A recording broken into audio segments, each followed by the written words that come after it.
Welcome to Radio Arcane, the podcast, number 16, Creativity in the Time of COVID. I'm Brian Drabant. Motuvius Rex. I'm Thulsa Goon. Talamasca. Zara Vomit. What was just playing there, Tess? Well, we just listened to the new Bootblacks single, Nostalgia Void. It's out on Artifact Records, and I think it came out on the 21st of August, so not terribly new, but new-ish, so it's exciting. It's new. I mean, that's pretty new. It's only a few weeks, I guess, Yeah. I think the album comes out in September, I believe. Yeah. These days, though, if it's over a week old, it's like old news. The never-ending torrent of music coming our way.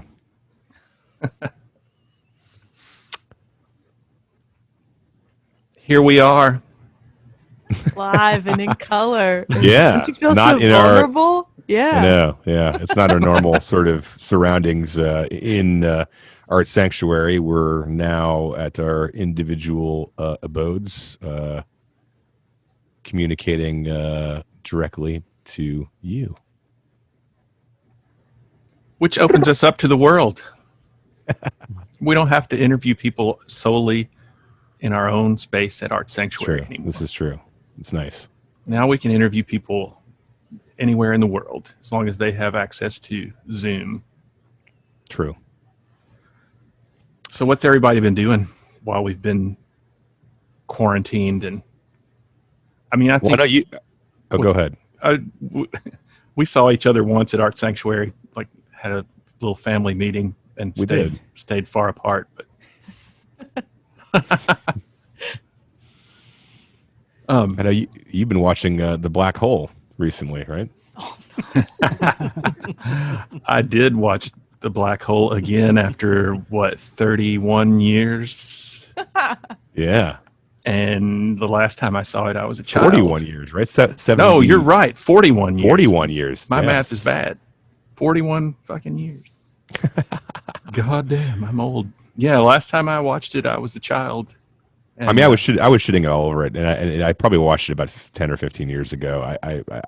It's my memory's hazy because I feel like it was pretty dull. But what were your thoughts on it? I fucking loved it. I mean, I watch a lot of old movies, and a lot of them aren't great.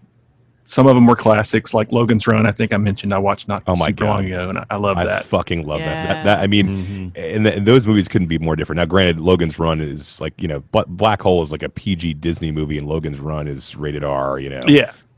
They're very different, but they do share some of this sort of like, cheesy sci-fi, mid to late 70s nostalgia. Well, the budget for Black Hole was definitely a big budget for the time, comparative to like Logan's Run, which was, looked like it's fairly low budget.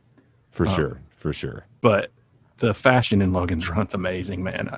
The soundtrack, Jerry Goldsmith, so it's fucking that movie's just, that's great.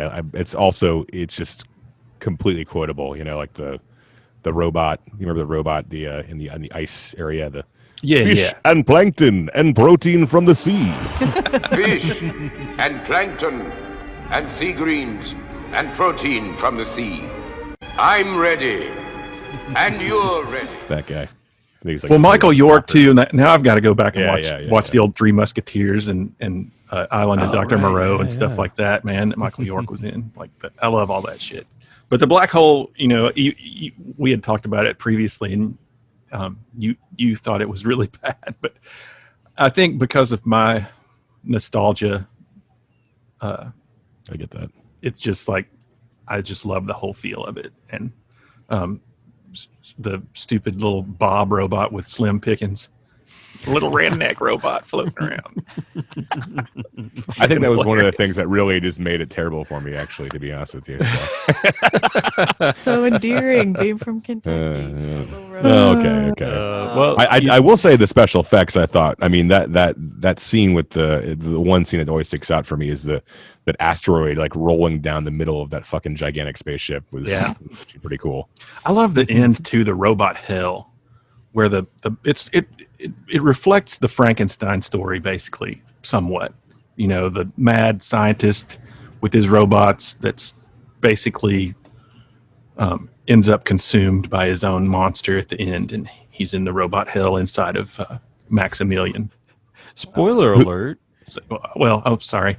I just assume after 41 years, if you wanted to see it, that you probably have. Thanks for ruining it for everybody. And also, thanks, who knew the black hole was so deep, Sean? Thanks for that. And you know, the one of the main characters, I forget his name, maybe Robert Forster.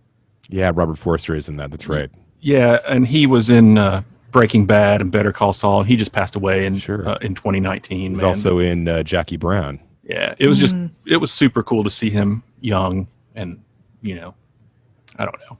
It's kind of it's sad when people pass away, for sure, and it's cool to see them in their peak of life.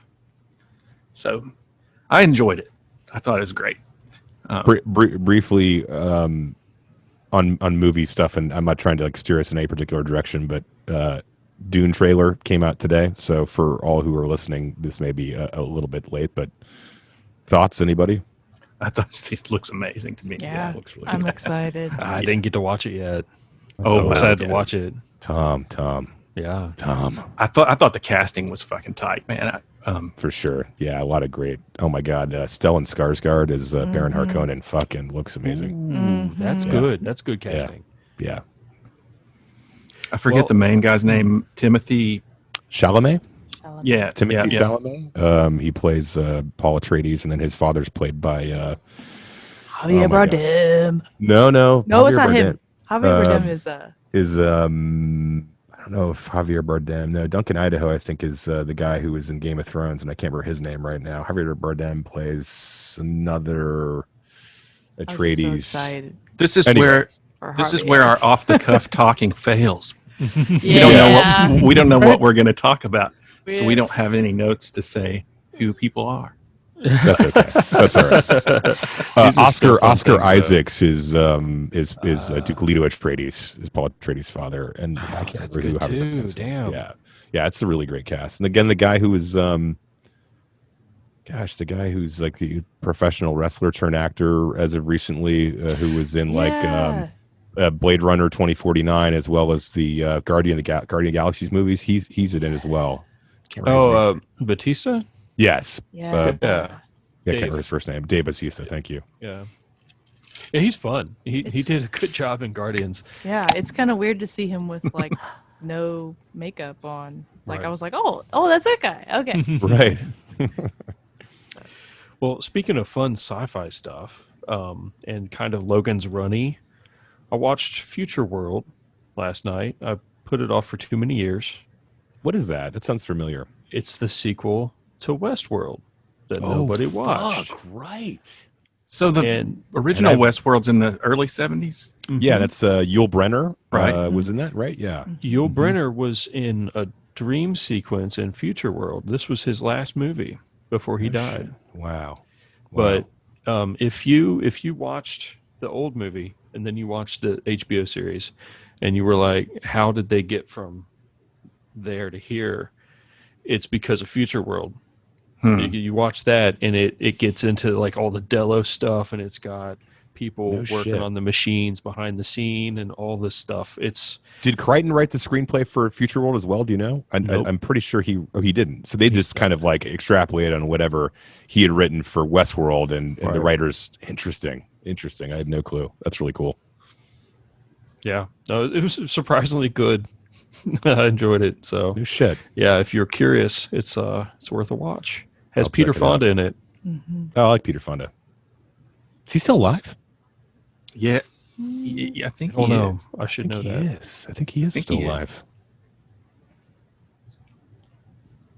Jane Never Fonda know definitely movies. is. But she's like Yes. 80. She's what's that show she's in, Frankie? And Oh, I haven't seen that, but I heard it's good. it's actually really good. Yeah. And HBO maybe, or no, Lily, not HBO, Lily something Tomlin. But they look amazing, man. Freaking 80 years old. They look great. Like, wow. Hope I live that long, but I doubt I will.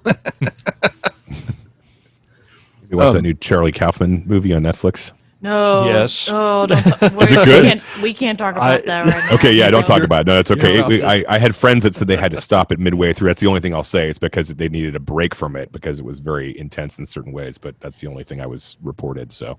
Oh Anyways. yeah, you're about to get me on a whole different podcast topic with that one. We're gonna save that. We'll shelve that. Yeah, I think Yeah. there's probably a lot of people that have not seen that, including myself. So. We've been doing a lot of watching though, and watching a lot of movies, I guess. But I wanted to see, kind of thinking back to this whole new reality of being in kind of like The Fifth Element, where people stream concerts. Mhm. Have you all watched any cool streamed concerts at all? I definitely have. Yep. I think the most fun one probably for me lately, it's probably been a couple weeks ago, was Panic Priest. Nice. It's just very interactive and like hanging out with your friends. The Scary Black one was fun. I think we talked about that a little bit, where basically everybody knew each other in there, so it's kind of like, what's up?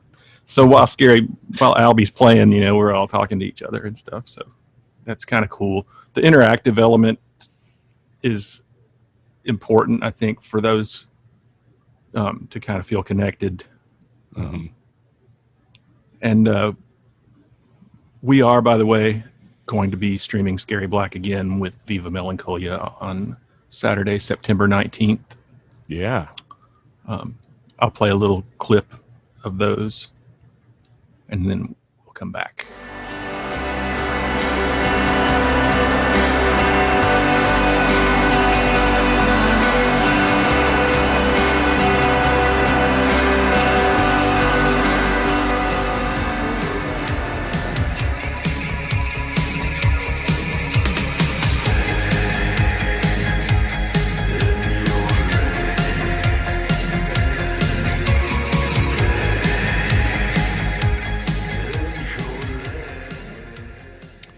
I'm excited for that, and I find all of this so interesting during the pandemic, right? That we're streaming more things. We have these live shows. We have DJ sets being streamed, like DJ Rick Batts has been doing a lot. Yeah. He had been since Lombre was doing some live streams. Panic Priest, we're getting Viva and Scary Black. So these are things like Tess and I don't live in Louisville right now. I think most people know that. But Cincinnati. yeah, and we were missing a lot of that stuff. Nobody gives a shit, Tom. Just, yeah. Well, it's been nice to kind of get that experience a little bit again. And I'm not saying this pandemic is a good thing, but I wonder how much continued demand there will be for some of the streamed stuff after we can largely get back to normal. But not everybody can be at the same venues. You know what I mean? I think it's going to immediately go away. I mean, I really have. think People are so? going to be so just desperate to go to shows. When they're finally able to go. I mean, I hate to say that, but I disagree. I think at Art Sanctuary, we're doing live streaming every Friday. It's not in the goth music scene. It's been a little special that we're doing every Friday called Late for Dinner. And it's every genre, so you might like some bands and might not like other weekends. But I think it's changed the way we're going to be doing live shows in the future, just because we have invested in some nice stuff to be able to live stream. And so in the future, when bands are playing there, I was just contacted by actors, to possibly play here in next September, which maybe hopefully will be out of the pandemic by then. But we probably will live stream it too. I mean, if they will, we'll have to ask permission for bands or, whoever books with us, but. That's a valid point. I mean, you bring up a good point, which is the fact that you're right. I think this whole situation has changed things. And even though, once there is a vaccine and or people are able to get out again, I think a lot of people are going to immediately want to go out. I think that secondary option for maybe people who don't feel comfortable with going out necessarily, or just aren't able to get out or whatever, will be nice. And you're right. It may not be nearly as prevalent as it is right now, but probably a very valid point. Well, I'll tell you one reason why I've kind of found it to be enlightening to be doing these live stream things, because I have participated in some of Rick Bat's stuff on Twitch and just stuff on Facebook and YouTube. And I've watched a lot of the comments, whether I say anything or not. I read a lot of people's comments. And one of the things I've seen are from people who are in the goth scene who are homebound for whatever reason or another. Maybe it's a health issue or something has happened where they can't go out. Maybe somebody gets sick and they can't go to a show. But there have been people that have commented saying how happy they are that they're able to participate in this live show. I'm sure there's people also from like small towns or we're all from small towns. Yeah, man. yeah, it's very, very valid point. or or just some small country, like say somewhere like Central America where bands don't ever Yeah. show. Let's just unless it's just a local band or something. But And I think the live streaming will change that feel too once people are back in the space again too. You'll have that energy there with the crowd, the audience, as well as being able to live stream it. So I don't know, you could just be wherever and still watch it and participate. And I think that's really awesome. Now the monetary element is a big loss because of course, all these venues have to pay to make all this stuff happen, whether it's through equipment or employees that are working there and this, that, and the other. And most of these live streams are free. Whereas when people are coming to a show, they're usually paying a ticket. So I don't know how that's all going to balance out. I know with like the music industry, for instance, it's awesome that I can just make a new EP like I did and just put it out on Bandcamp and share it with people. I don't need a record label. Record labels are nice sometimes, but they're not necessary. And that's made it really awesome for the independent artists. But at the same time, most people don't buy music anymore. They pay for a Spotify account or Google Play or whatever. Sure. YouTube, Yeah. Or they just listen to it on YouTube, whatever. They're not paying for music the same way that they used to. So that stripped the money out of making music almost completely. I've been seeing a lot of things though where it may not be the same as a physical ticket price, but and granted I have not participated in any of these, but there are like ticketed events that are ticketed streaming events, so you still have to pay a little something. I mean, I'm sure ends up being somewhat negligible and not the same as going on a North American or European tour, which is where a lot of the money is made. So yeah, I hate that everything comes down to money. It sucks, but I've tipped quite a few. I mean, some of the ones I've watched, a lot of times I'll have like here's my PayPal, or I mean that happens at Art Sanctuary too, but you're talking like by the end of the night, $25 maybe. Right. Hey, every little bit counts. It's nice. Every little bit counts. But some of the ones like Gothic Cat have made quite a bit of money, but I know they have like 30 bands or so. Yeah, it's like a festival. Well, what about the folks who are listening? We want to know. Let us know in the comments. This whole YouTube thing is brand new to us, and reaching out and trying to make this as interactive as possible is important. So, what are some of the live sets that you've been streaming or watching, and why did you think they were cool? Let us know in the comments here on our brand new YouTube channel. Yeah. And for those listening, go ahead, Tom, please. I was just saying, especially if there are ones coming up that we're not talking about right now that we need to know about because we want to maybe go. Well, the Goth, I don't know the exact title, but Goths for Sanctuaries or whatever, that's the weekend after Scary Black, and it's huge. I know there's, even bigger names from the past, like Gene Loves Jezebel, I think is on there, at the Jay Aston version. I know a lot of goth bands. I know Son Sombre is part of it. Tons of DJs. I think it might be a couple days long. Like it's really big, but it's the weekend after. There's one on Twitch like every week. Like I think it's called Strict Tempo. It's a DJ in Yep. She's from Seattle, actually. Right, but they have that's a lot of fun. Good bands every week. So I'm shocked that she can keep up with it. Just like having to get 3 or 4 bands a week, and then sometimes they have guest DJs as well. But I've watched some of those, and they're pretty good. It's impressive. Yeah, she's got some great bands on there for sure. That cost for Sanctuary too. I need to mention is it's all the money's it's donated to animal sanctuaries and animal welfare and stuff. So it's really cause. It's a great cause. Yeah. So and any money that people give for that will go to help animals, and that's always I'm a big fan of that. I actually got invited to do it, but I don't really have a way to do live for myself because I don't have a band other than the Kentucky Vampires, and we are in 4 different states right now. Have you seen some of the streams where the bands are all the band members are in different?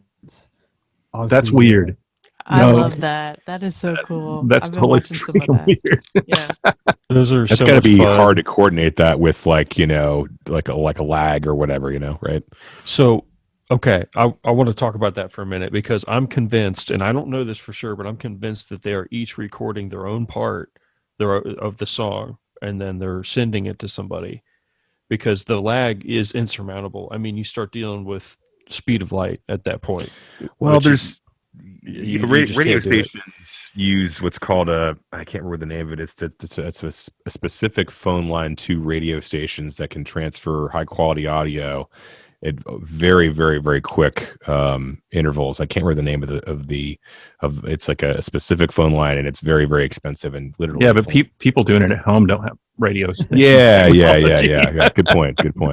The latency factor is going to be a factor. Yeah, maybe you're right, Tom. I mean, when you hit speed of light and it's still not fast enough because there's, several milliseconds of latency still because you're going across the country, then, I mean, you can't really get better than that, right? Yeah. But there's a program called Jam Kazam that a lot of people have used recently, and I have not yet, but it's something that I've wanted to mess with. And some people have used it with a little bit of success on actually getting a full band to play at the same time. You have to be hard lined in. You can't be on wireless.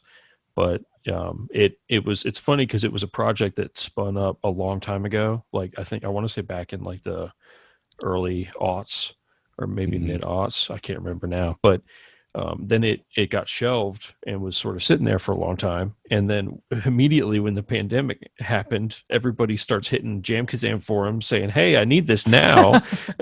And the people that made it are like, "Oh, yeah, I guess people do need it now."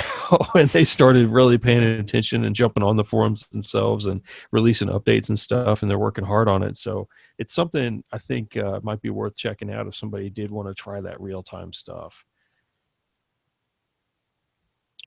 Good to know. I'm thinking that the guys were going to possibly do some together jamming when they visit in October. We might record a video at least for Kentucky Vampires when they come home. Yeah. Right. In Louisville. Yeah. Yeah, in Louisville. And we're working on a new album. Speaking of creativity in the time of COVID, we've been working on new songs. Ooh, that's exciting. I don't know. That's all I've done this whole year since March 7th. Yeah, you've been productive as fuck. For real. You've had, how many releases have you had? 3? Is this 3? That's your third one now?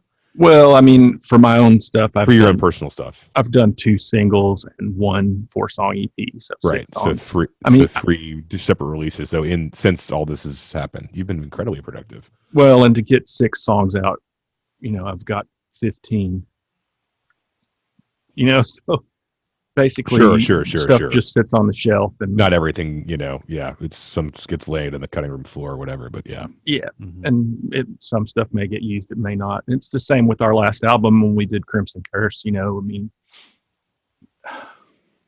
God, I want to say there were like 15 songs, and we ended up using like 7 or 8 of them, and then going back and using a couple from the first album that weren't used, and some of those other ones will get used on the next album, and I don't know. That's just how it works. You just make tons of songs, and things just kind of land where they land.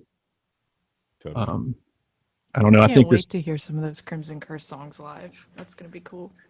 Yeah, we should have been touring already this year. We should have played Convergence. We were going to play Absolution Fest. We were going to play a festival in Baltimore and tour some with Sansombra. It's all been put on the back burner. So in the meantime, though, hopefully we'll have some new music to release in the not too distant future. And I've been making wands as usual. Yay. These are for Ariasto from La Procesión de lo Infinito. It's my Spanish. I can't speak Spanish. I'm shipping these to Colombia, South America. Making jewelry. Medellin? Medellin, yep. Yeah. And they're awesome, man. They're so sweet. I don't know. I really kind of made good friends with him over the pandemic, just messaging back and forth a lot. We're trading a lot of art. I'm getting some of his rings. They're beautiful rings. Getting one of his Nosferatu rings. I can't wait. It's really exciting. There's a seemingly pretty cool scene down in Medellin. I actually follow several techno artists down there as well. So it seems like there's a pretty great music scene down there. There's a lot of dark techno coming up, like a lot of the EBM crossover stuff. Yeah, exactly. I feel like the whole like Latin American world likes our music genre better than America does, better than the United States. I feel like there's a big appreciation for Gothic and wave type music in that part of the world, and in Europe, I think always too. Always. Yeah. The kind of music we make has not ever really been that big in the United States. There's something about that I actually enjoy, though. It's like sort of the idea that it's not popular, I guess. I don't know. It's something, I mean, here, granted, yeah, over in Europe, I mean, I lived in Germany for a while and DJ'd over there, and it's sort of a different game when it's sort of hugely popular over there. I kind of, and this may sound sort of dumb, but I kind of enjoy the sort of fact that it's not quite so popular, I guess, over here, Yeah. I probably would listen to something else. I mean, it's like fucking Jim Bob or whatever was into it, my neighbor. Exactly. That's a good point, though. I mean, it is kind of counterculture-y. Yeah, because it's not yeah. popular. It's kind of the word I was. Yeah, it's sort of counterculture in a way, and it's so much of that stuff is so popular over there. It shocked me. I mean, listening to some of the stuff that we would consider pretty sort of obscure over here, on the radio over there, which was sort of surprising. Yeah, kind of. It's both are good, right? Because it's also nice to be like, oh, these are my people. Yeah, sure. And you feel more like accepted and whatnot. Yeah. It's agreed. It's sort of a double-edged sword, I guess. I don't know. When I'm going back and finding old new wave that was like never played in the United States, that was popular in Europe, I'm just like, wow, man, this music's so great. It never got played. And it really is sort of a golden renaissance right now for re-release of a lot of this very obscure stuff that a lot of people haven't heard. And I think we've talked about this before, just labels like Minimal Wave and Medical and Dark Entries and other smaller labels than that are just fun digging up these, crazy weird gems that. Oh yeah, there's so much. Once you think you've heard it all and you just haven't. So. Right. There's so much great old music that people haven't heard. No question. Oh my God, so much stuff. Things that were B-sides on a single that just not. It never landed, and or like on some random comp that it's like one off, whatever. I have so many bands just off these. I used to buy random stuff on eBay all the time, especially like local compilations, and normally like 9 out of 10 songs are god awful, but there's like sometimes you find this one like where the fuck this come from band. Yeah. And there's like no info online about them at all. Like I've had there's been a few over the years like that who have contacted me like, hey, I was in this band, thanks. Or whatever, so it's kind of cool to get some info from them. But You get that from your eBay fame. Yeah, I mean, yeah. I used to run a blog too, covering some of that stuff. But Yeah. and it's the same thing with there's a lot of bands just put out one 7-inch, and oftentimes the A side's terrible, but like Tom said, there'd be like this awesome B side that it's kind of like, where the fuck this come from? Because it'd be like this awesome Cure or Joy Division soundtrack, but the A side could sound like just a pop rock tune. Right. Yeah, it always amazes me. Or like you mentioned, like a whole album of garbage and then one track that literally sounds like nothing else on the album. And it's like great, you know, it's like, where the fuck did this come from? Probably written by a friend. Nobody else knew who it was. Totally. I mean, they didn't have any social networking or internet. It's just like they made those songs, and I don't know, they just got lost in time. Mm. And Matt digs them up on eBay and Discogs. I don't do it as much anymore. But I found a new one the other day. A band called Firework Factory? They're from Ireland in the 80s, but they're new to me. But, Nice. I can't imagine you have pretty big knowledge of a lot of the stuff but it's still, I mean, and I feel like I have a pretty decent knowledge myself, but it always surprises me. I still finding, and not just things that I haven't heard, but things that I'm like, holy shit, this is great. I can't believe I've never heard this before, that just keep getting unearthed, you know? It's just, again, it's sort of a golden age for a lot of this re-release stuff. So I don't focus on it as much as I used to, because there's so much actually good new music coming out, but it seems like no question about that. No question. Back in like the say 2000s, it was pretty slim picking as far as like a lot of like new bands that I thought were actually, you know, there's like a lot of stuff that was okay, but it wasn't like nowadays. There's stuff constantly coming out. Then it was like way more. There was like way more space between interesting new releases. And yeah. So I mean, during those years, I spent so much of my time just tracking down these obscure 80s and 90s bands. A lot of the old bastards like me are coming back because it's popular enough that they can make records again. Like The Wake, I think, is back out of the woodwork, and Rosetta Stone. Like, I don't know, that probably never thought they'd do anything again. For all we know, I don't know. Yeah, I mean, during pandemic times, with a little bit more time on our hands, it is so much fun to go back and dig through old things and find the rare stuff that you've never heard before. And that's something I would love to play some more of on here, some just old rare tracks that maybe people haven't heard. Agreed.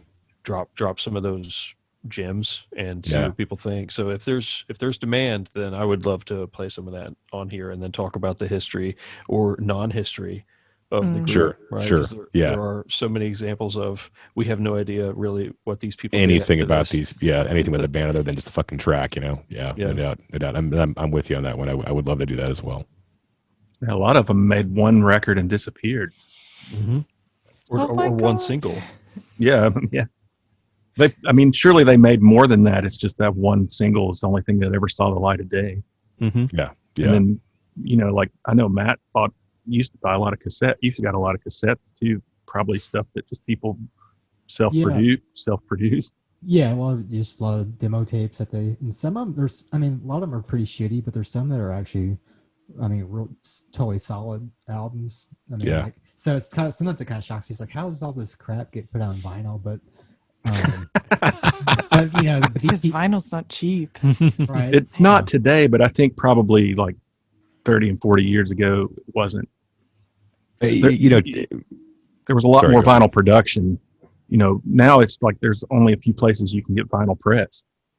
Well, yeah. Right. I mean, it's growing for sure. But you know, as to Matt's point, I mean, it does amaze me the amount of these cassette releases that were from the early 80s that never made it onto vinyl in the first place. I mean, I think one of the biggest one of the biggest examples was Minimal Waves. I think that was their first or second releases, Oppenheimer Analysis, and those tracks from those two guys are fucking incredible. It sort of blows my mind. Those were just only a cassette release, very limited in England when it came out, Or Solid Space, for example.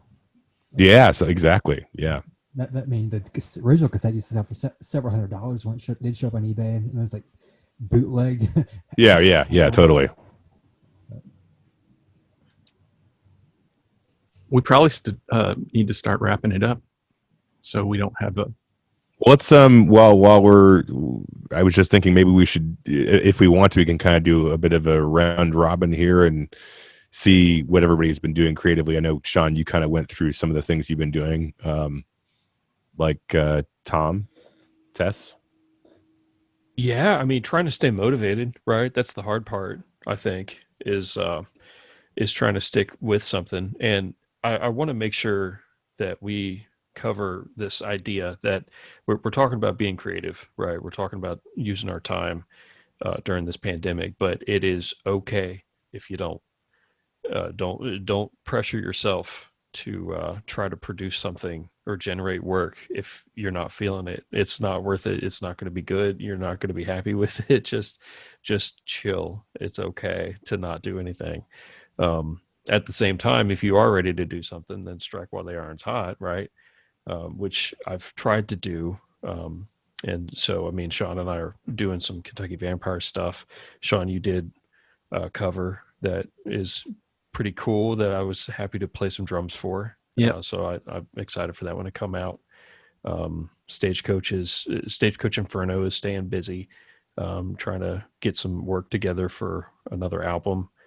And just in general, trying to keep pushing forward. One of my motivation problems, I think, has been you're kind of home all the time, so you could do it, but you don't have to do it right now. You can just do it later. And so one of the things I'm trying to get around that by doing is scheduling time, where it's actually an alarm on my phone. And so at this time, like these couple hours, this is my time to do something. And that's sort of helping me to get in the mindset of trying to be productive. So I don't know if that would help anybody else, but just throwing that out good there. Advice. Tess, what about you? I'm in the camp of not being productive during this time. That's totally okay. Yeah, no, I think that's okay because it's okay to have those quiet times. Mm-hmm. I've actually been in the process of making a big career change. So most of my time has been devoted to that. But I have been trying to do some recording of some of my DJ sets. I actually... it's kind of stalled a little bit, but I had about 5 years worth of sets that needed to be recorded, and I was like, okay, here's the time to do this. So I've been putting stuff up on Mixcloud, and I have a Mixcloud account like I think everybody else on here and at Radio Arcane. But yeah, since I'm not a musician, I'm more of a sound artist. I've been working, actually on trying to do like not quite remixes because I don't quite have the tools or the material, but trying to sample more and make those mixes more interesting. I actually what was the thing I was working on? I personally really love DJ Pro because I really like how the interface looks. I think it's very clean and easy to use. I've used Serato and a couple of other different interfaces for digital DJing, and I really enjoy DJ Pro for that. And so I've just been working there and trying to become a death care professional. And I'm excited to maybe, now that that's kind of not quieted down, but quieted down to a degree where I kind of have a life, excited to kind of see how those two worlds merge and maybe try and get some folks on here to interview kind of how music and death and our funeralizing and memorializing of people, how that's still a really big deal. So we'll see. That's still very, really cool very topic. early days. So, Yeah, but yeah. yeah, excited to maybe do some more, an episode that's topical, maybe for some. Educational gothic. Educational, yeah. The more you know. And I think it brings to a larger point that we were maybe kind of going to try to discuss a bit, but just sort of, what sort of gear and or non-gear, I mean, software and or hardware is everybody using for, not just DJing, but also maybe music production stuff. So feel free, anybody, to chime in general. Yeah, that's kind of an interesting thing that I noticed right away with the pandemic. Is being in the house all the time, I wanted to work on things that I had never really explored before, and so I started trying to get into using audio interfaces for different things. And obviously, I'm using electric drums for a lot of stuff now. But I'm really impressed by Motu interfaces, and they came out pretty recently. Recently, I guess earlier this year, with the Motu M2 and the M4, and those are really nice, just budget entry level interfaces to get cover a lot of ground for somebody that isn't even sure what they want to do, but they want to have a lot of options, because it has like sort of 2 and 4 channel, I'm assuming, interfaces. Yeah, and I think they both support MIDI too. Oh, nice. Which is really That's rare, nice. I think, for a budget like interface. That. Yeah, no doubt. So I was really impressed by that. I thought the price points were good, and wanted to throw that out there in case anybody was looking for something like that. Now, when I was talking with some Sweetwater sales reps when all this started happening, they said, yeah, all of our interfaces were gone on back order immediately. Okay. So yeah. Which wasn't, I guess, too surprising, but. So yeah, keep that in mind. You might have some trouble finding some stuff if that's what you're looking for, but hopefully they've been ramping up production. I feel like I didn't. I bought this interface and I got this Focusrite Scarlet. I think it's like the smallest one. It's like it's a 2 channel, and I was able to find that pretty easily. But I think that probably also falls into a good entry level one, as well as Sean. You're using a PreSonus interface, is that right? I do use PreSonus, and I am right now using the audio box for this, but I do not recommend buying the PreSonus audio box. It's the cheapest. It's $99, and it comes with the Studio One, which is a great DAW.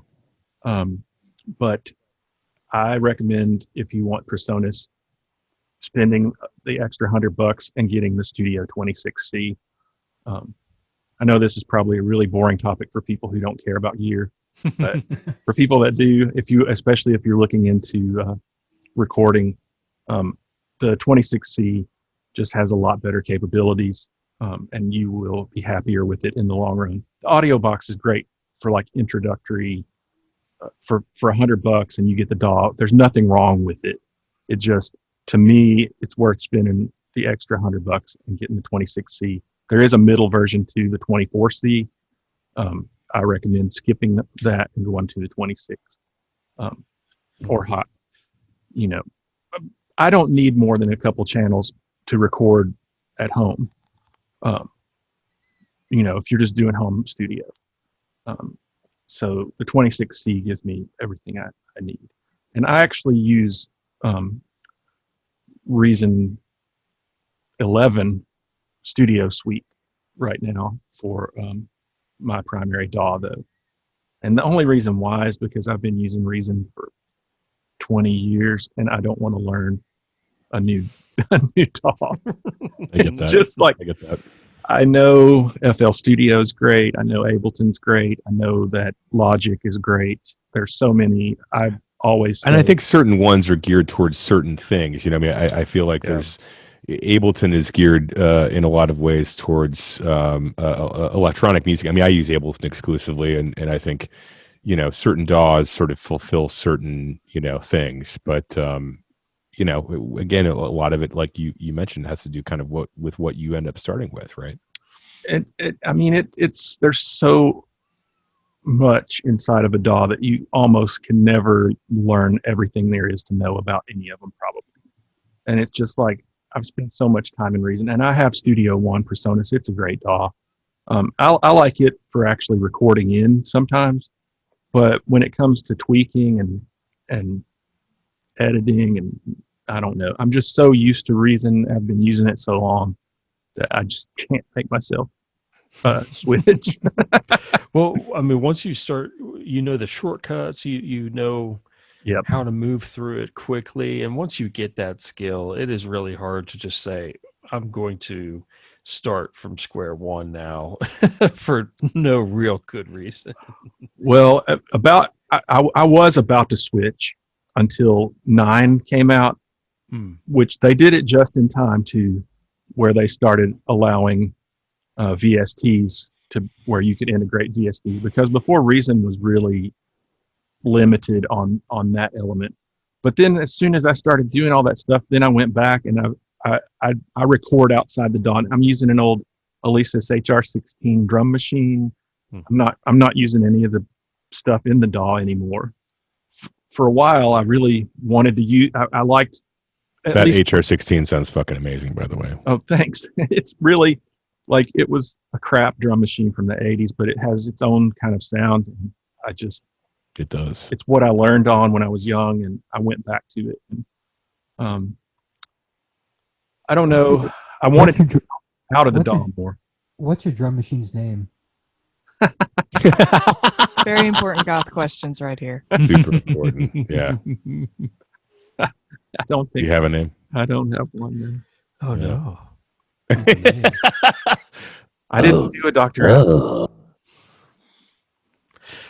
Speaking of real quick on DAWs, I just want to throw out that if you are trying to learn and get a new DAW and you don't know where to start, actually Logic has a 90-day trial, Logic Pro X. You're mentioning that. It's really cool. And it's a great DAW. Yeah, it is. It's a solid DAW. It comes with a lot of stuff built in. And of course, you don't have to buy it after that 90 days. If you have the money to spare, and you do, then go for it. But it's a cool place to learn. Too, is it not? I mean, it's not super expensive from my memory. The problem with Logic is it's all Apple, though, right? That's true. It is all Apple. Exclusive. Yeah. So if you're PC, you're screwed. You can't use Logic. that is true. But yeah. But so if you want to try it, they've never had a trial before. That's why I'm putting that out there now, because before COVID, I think by all accounts that it's probably like the top, at least in the top 3 to 5 DAWs, Logic is always mentioned as one of the top. I don't use it myself. I use Ableton, but a couple of my best friends, they use Logic specifically for mastering. It's apparently very great for that. And again, I don't use it for that, but they do. It's a very highly regarded DAW. Mm-hmm. Mm-hmm. So if you don't want to spend the money, then that's how you can start learning. Downloaded Ableton just a couple months ago, not to make music, but to try to adjust the BPMs of tracks that have a live drummer or they switch BPMs partly to the song to try to get try to get it. But I messed with it for a couple of weeks, like just off and on, and I was like, fuck it. but apparently, if I wanted to just put a bunch of time into it, people do sometimes take these older tracks from the 80s or 90s that don't have like a constant BPM. Yeah, I mean, what you can do is, in specifically, even earlier electronics tracks like pre-MIDI will have drift as far as the BPM is concerned, and you can actually take the time to put one of these tracks in Ableton and basically throw what are called warp markers. Yeah, that's what I was doing. On every beat, basically, and what it'll do is it basically kind of straighten it out so that it's basically able to be mixed if you're going to be mixed, or it'll keep a constant BPM, which is kind of nice. It just takes a bit of time to do it. It never worked for me though. Like I watched a bunch of tutorials. Of course, some of them I was trying were kind of anarcho-punk tracks. but I did try a few like sort of like early 90s EBM tracks that kind of fluctuate throughout. And, Yeah. And it was never perfect where like if you look at the beat grid, it stays in sync the whole time. But yeah, sometimes these sort of pre-MIDI clock stuff, and even if somebody has, in some cases, I've heard tracks that were recorded where people are like finger drumming, like drum machines or something, like that. So it is a beneficial tool with an Ableton if you can kind of figure out how to do it, which isn't too terribly difficult, but it's definitely time consuming. So I had no idea you could do that. That's awesome. Yeah, it's cool. Well, so Brian, you do a lot of synthy things. Yeah. If I was a fool and wanted to get into that, where would I start? Well, I guess, we did talk about audio interfaces. I think you have to have a few things if you're wanting to not just, play around with this stuff, but record this stuff. But maybe we should focus on we're talking about synthesizers. Budget, like sort of entry level things. I think there's actually quite a lot, to be honest with you, on the market these days. Korg has its whole line of Volcas, which are I've got a couple of those. They're great. They're great. There's cheap stuff. Yeah. Multiple drum machines. There's multiple synthesizers, including FM synths based off of kind of Yamaha's old DX series things, and those generally run about $150 a piece, and they're great. They're small. They do have MIDI input and out, MIDI input and through, maybe, or MIDI in and out. I think MIDI in and through. And they're really pretty intuitive and pretty easy to use. I'm trying to think of. There's actually, a synthesizer I just got not that long ago, which is it's a bit bigger than a Volca, and it's about twice the price. It's $300. But Arturia makes this synthesizer called a Micro Freak, which is it's great. It's digital oscillators. So the oscillator of a synthesizer is like its sound source, but it has an analog filter, and kind of analog has in the last probably 5 or 10 years really gotten much more back in vogue. And so it's actually a fairly complex synthesizer. It has almost what would be considered knob per function capability, which basically means there's quite a few knobs on it, so you're not having to sort of menu dive within the synth. And it's got a lot of different synthesis types. It's a great little synthesizer. And actually, they just released a firmware update in order to make it usable with a vocoder. So it has a TRRS input in the back where you would plug normally you plug your headphones into it, because it has a special, instead of like a TRS, it's a TRRS. You can actually plug like a microphone into it as well, and use it as a vocoder. I'm sure I'm giving a lot of probably technical jargon that a lot of people are like, what the fuck are you talking about? But that's actually a great, like, pretty cool entry level synth. It's like, it actually has its own keyboard, and it's not huge, but it's definitely not small like a Volca. Volcas are kind of small. I use an Arturia key step with those little Volcas though too, so you can actually play them on a keyboard and not have to just do the right. And that's basically a MIDI controller, right? So you can use that keyboard, to hook up to via MIDI, or maybe probably even run that back into your DAW and then back out to the Volca. And it also has an arpeggiator and latch keys and things. It makes those Volcas more enjoyable to me. It makes them better. And Arturia also, if you're really budget, their soft synths are great as far as soft synths go, and I think they've come a long way in the recent years. If you're not wanting to spend a fortune on all hardware. There's also I will add a ton of free VST and AU synths out there, which are basically plugins. They're basically software synthesizers. There's a lot of free ones out there. There's clones of various synthesizers like the Juno 106 that people have made these free these freeware clones and or just free ones in general. So there's definitely a lot to be searched out there if you don't have the money or don't want to spend the money. Those rolling boutiques are cool too. They are cool. Boutique. Yeah. I mean, if you're not wanting to actually buy a Juno, you can buy the boutique version. It's true. You're right. And if you use something like that little key step, you know, you can hook up any modular synth stuff to that. And it's great. It's very cool. We've had a long episode. We have. This was fun, though. Yeah. Yeah. I think it got off to a good start, and, you know, it's been fun. Yeah, this is our first stab at doing one of these on Zoom. I think we should do more. Yeah. If people want to see more, then tell us what you want to see. What's coming up next on the 19th? That's the Scary Black. We talked about that a little bit. Yeah. But that's a good reminder, Matt. So Scary Black and Viva Melancholia, right? Yeah. Mm-hmm. What time is that at? Do we know? 8 to 10. 8 to 10 Eastern Standard. Eastern Standard. Yeah. And that's going to be streamed on YouTube? It is on YouTube through the Radio Arcane YouTube channel. Awesome. Awesome. So 8 to 10, September 19th, which is a Saturday? It is a Saturday. Okay. Good to know. Yep. And in the future on these two, I mean, we will be hopefully interviewing people and not just talking about our own pandemic life all the time.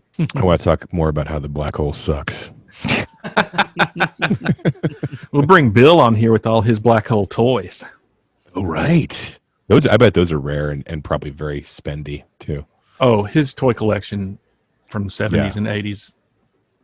I have a few toys. I mean, just the pictures I've seen and everything he's talked about, it's like just out of fucking control. Oh, his home is a museum of amazing nostalgia, of not just toys, but all kinds of occult everything, books. Yeah.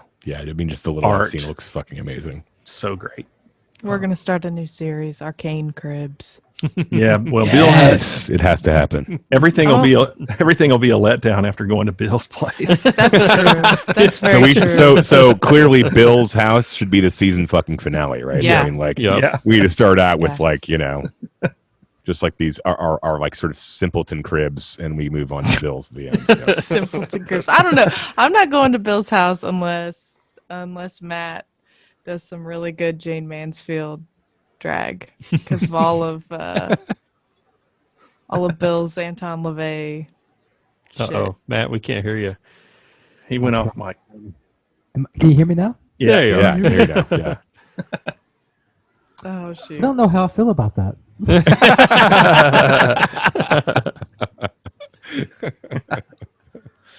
Oh shoot. That sounds like a good future podcast episode, or episodes, I should say. Or The Lair of Gothic Bastard. There you go. indeed. But until next time, everybody say bye. Bye. See ya. And we can't say goodbye without saying what song we're finishing with. Mm-hmm. Oh, Black- yeah. Black Angel. She said that's going to carry us away and out. And it just came out in late July.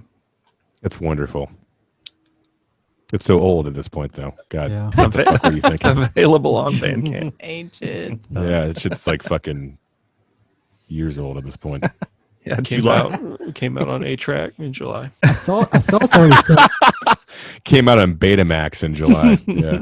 I saw they announced on Facebook that they already sold out their CDs, which is crazy.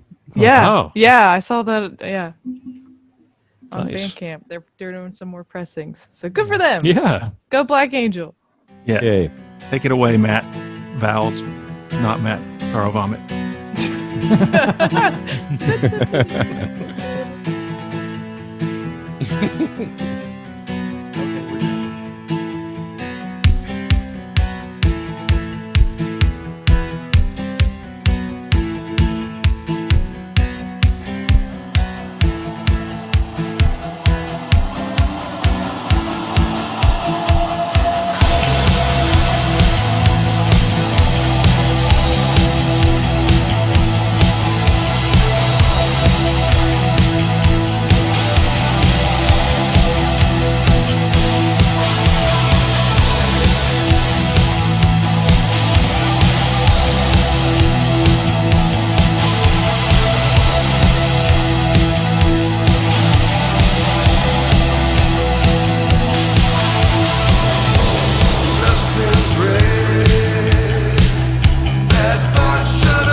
on Radio Arcane.